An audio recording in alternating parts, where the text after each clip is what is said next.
Bismillahirrahmanirrahim. Alhamdulillahi rabbil alamin.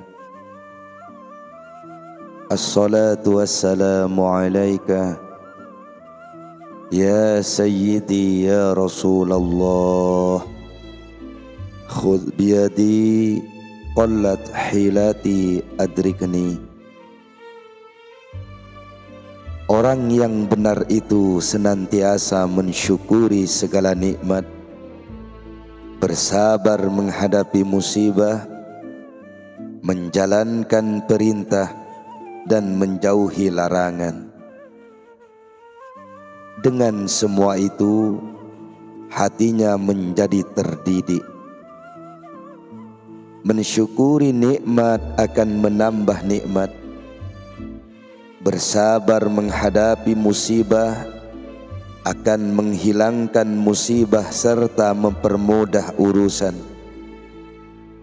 Bersabarlah ketika kematian menghampiri anak-anak dan keluarga kalian, hilangnya harta, dirusaknya kehormatan, dan menghadapi kejahatan sekalian makhluk. Jika kamu mampu melakukan hal itu, maka kamu akan melihat banyak kebaikan. Bila kamu bersyukur ketika mendapat kemudahan, serta bersabar ketika ditimpa kesulitan, maka sayap keimananmu akan mengembang dan semakin kuat, sehingga hati serta relung jiwamu terbang dengan kedua sayap itu menuju pintu penguasamu. Bagaimana bisa kamu mengaku beriman, sedangkan kamu tidak memiliki kesabaran? Rasulullah sallallahu alaihi wasallam bersabda, sabar itu bagian dari iman, sebagaimana kepala bagian dari tubuh. Jika kamu tidak memiliki kesabaran, maka tidak ada modal keimananmu.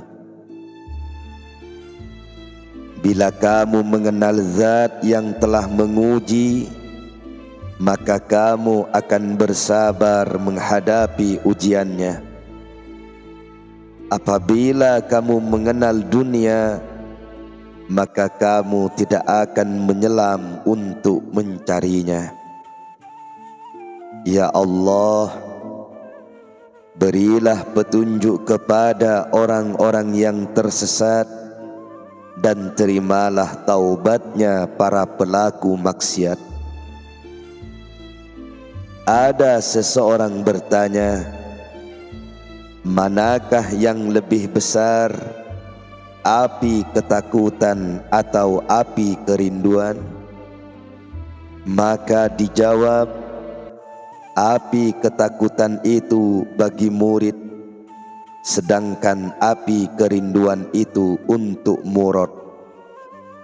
Ini adalah sesuatu dan itu adalah sesuatu. Lantas, api manakah yang kamu miliki, wahai penanya?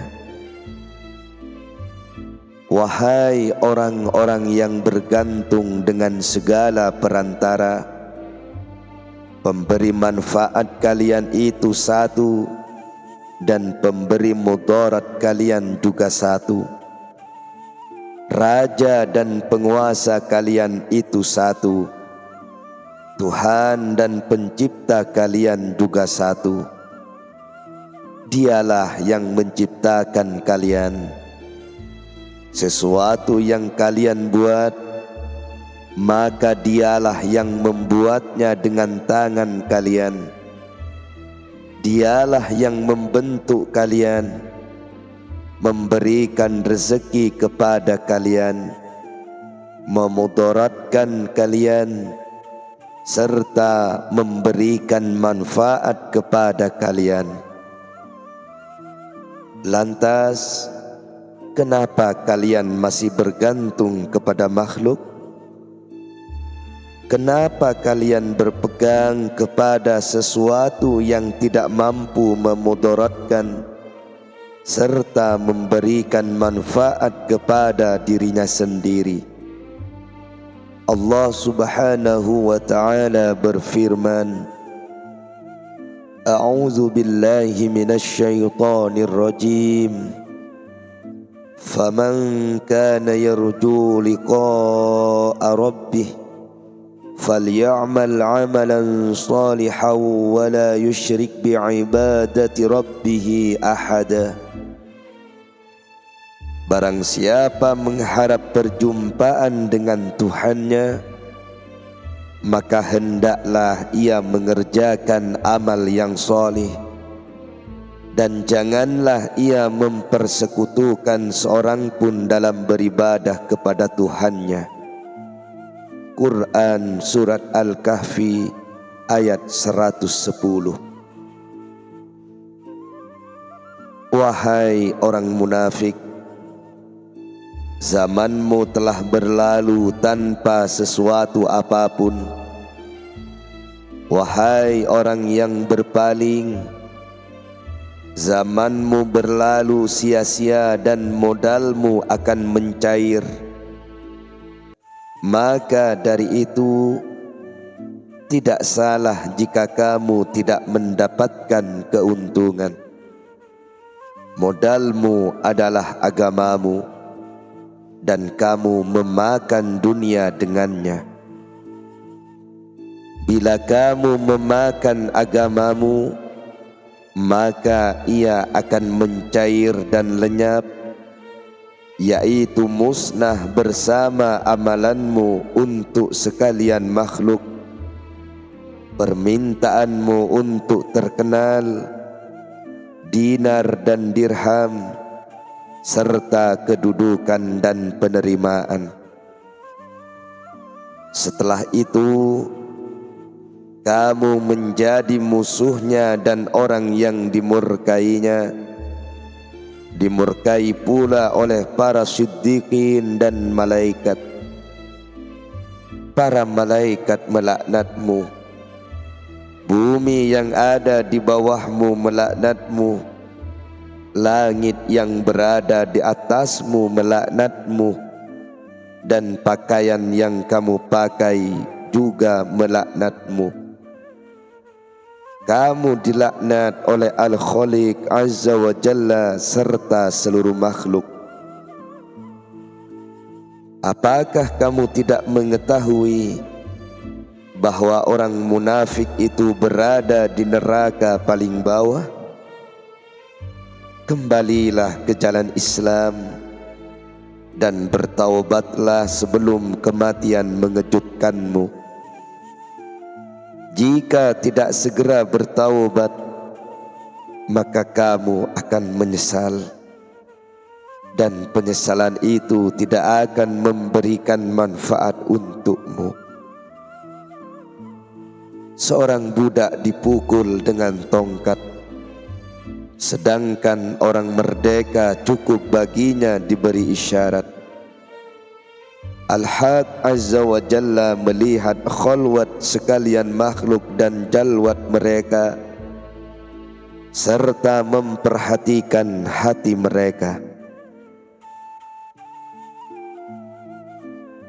Tidak ada yang diterimanya dari mereka kecuali sesuatu yang diperuntukkan untuknya serta menginginkan keridhoannya.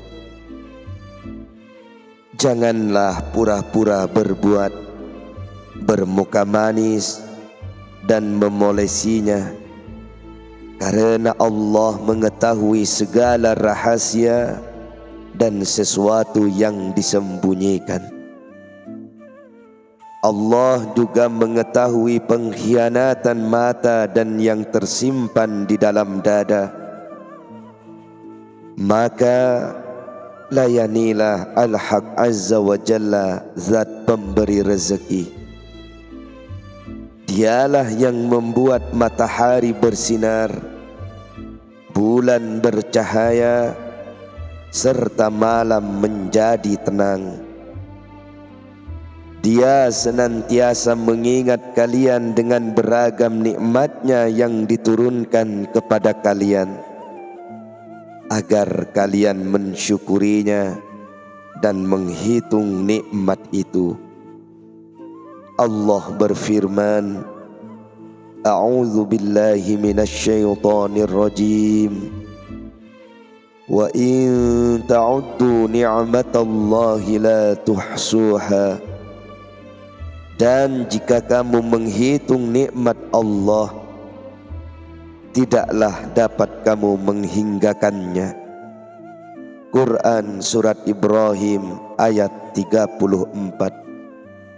Barang siapa yang melihat semua nikmat Allah Subhanahu wa ta'ala dengan sebenar-benarnya, maka ia tidak akan mampu mensyukurinya dan akan terdiam.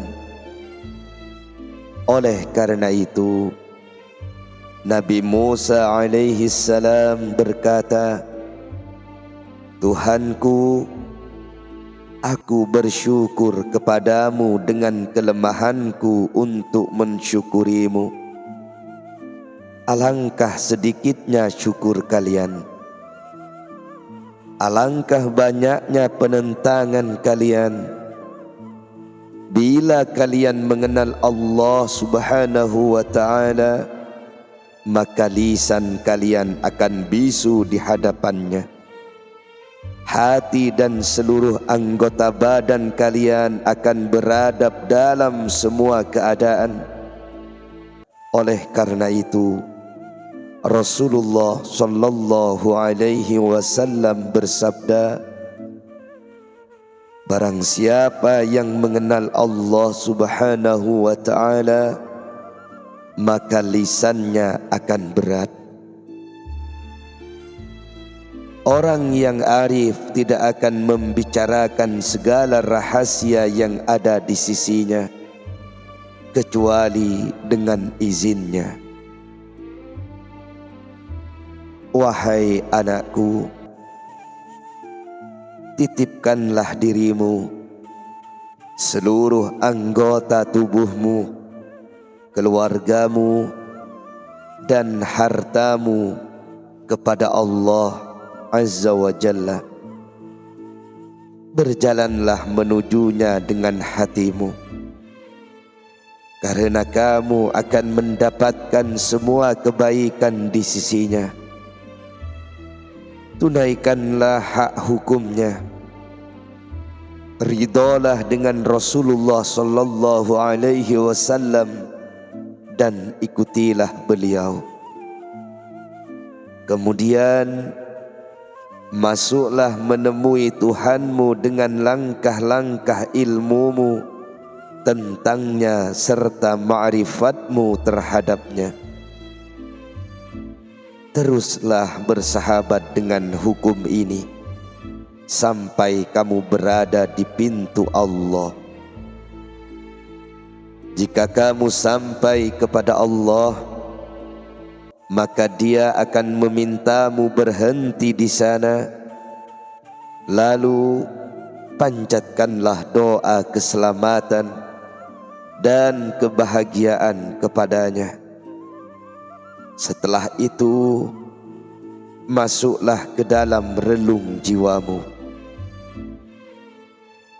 Diriwayatkan dari sebagian ulama, orang yang menyantap dunia dengan gendang dan gitar jauh lebih aku cintai dari orang yang memakannya dengan agama.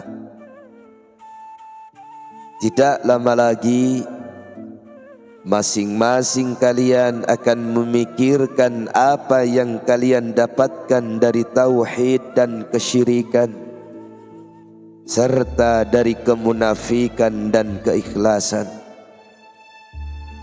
Pada hari itu, neraka jahim diperlihatkan kepada orang yang ingin melihatnya. Semua yang ada pada hari kiamat akan melihatnya dan merasa takut. kecuali beberapa orang saja. Jika neraka Jahim itu melihat orang mukmin, maka neraka tersebut akan tunduk kepadanya dan menjadi padam agar orang mukmin itu bisa melintasinya.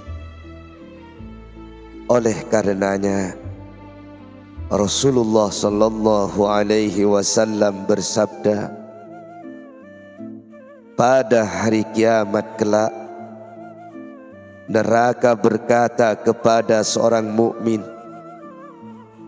lewatilah wahai orang mukmin, cahayamu telah memadamkan gejolak apiku. Neraka Jahim itu memanggil orang mukmin, cepatlah, lewatilah, kamu sudah memadamkan gejolak apiku, karena gejolaknya untuk selainmu. Setiap orang harus melewati neraka Jahim, baik muslim maupun kafir, baik yang taat maupun pelaku maksiat. Jika kaki seorang mukmin kokoh pada syirat yang dibentangkan di atas neraka Jahim, maka apinya akan mengecil dan padam. Kemudian neraka Jahim berkata, lewatilah, cahayamu telah memadamkan gejolak apiku. Di antara orang-orang mukmin ada orang yang melewati sirat dan tidak melihat apinya sama sekali. Bila mereka masuk ke dalam surga, mereka berkata, kami tidak melihatnya. Maka dikatakan kepada mereka, kalian telah melewati neraka Jahim, dan neraka tersebut dalam keadaan padam.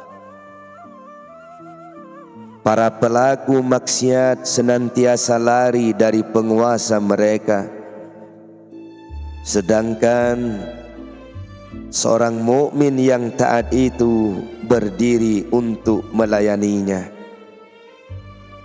Ia menyadari bahwa dia akan menemuinya dan menanyakan semua urusan yang dijalaninya ketika di dunia.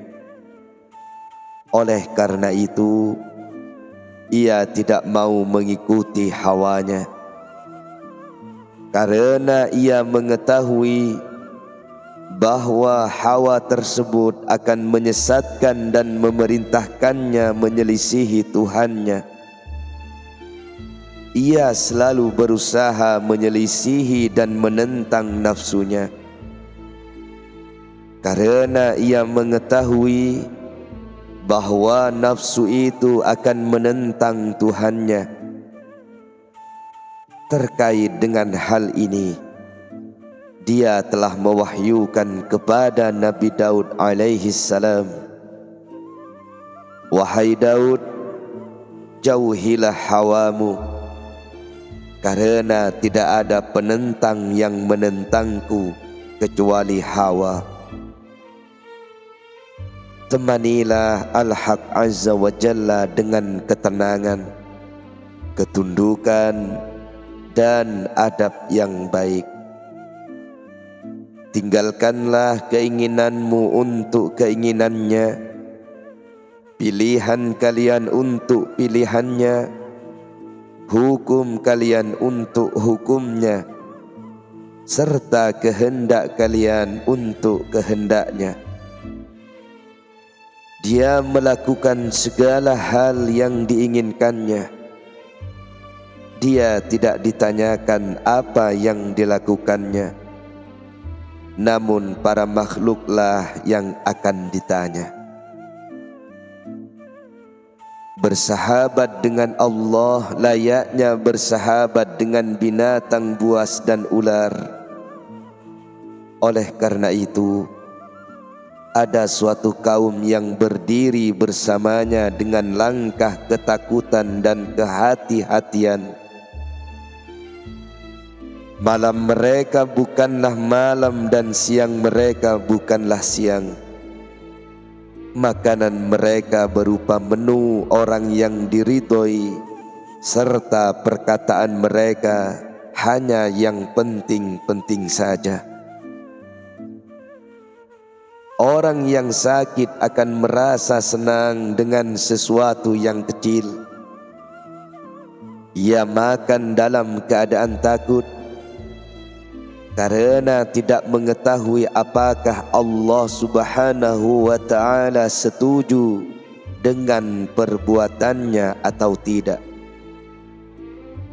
Orang yang lelap, kedua matanya terbuka, namun tetap masih dikuasai kantuk, sedangkan ombak-ombak membangunkannya. Ia berada di laut qadar, yaitu laut zat yang mampu melakukan apapun yang diinginkannya, bukan sesuatu yang ia inginkan. Ia takut jika ditenggelamkan oleh ombak atau dikuasai oleh beberapa hewan melata. Ia berharap dilemparkan ke daratan sehingga bisa masuk ke dalam istana kedekatannya, munajatnya dan musyahadahnya. Dikatakan kepada sebagian makhluk, "Apa yang kamu inginkan?" Ia menjawab, "Aku berkeinginan untuk tidak berkeinginan." Semua wilayah berada di atas keridhaan terhadap qada, meninggalkan iradah, serta menundukkan hati di hadapan zat yang membolak-balikkannya. Ya Allah, jadikanlah kami bagian dari kaum muslimin yang bersimpuh di hadapan qadar-Mu. Berikanlah kami kebaikan di dunia dan akhirat, serta jagalah kami dari siksa neraka.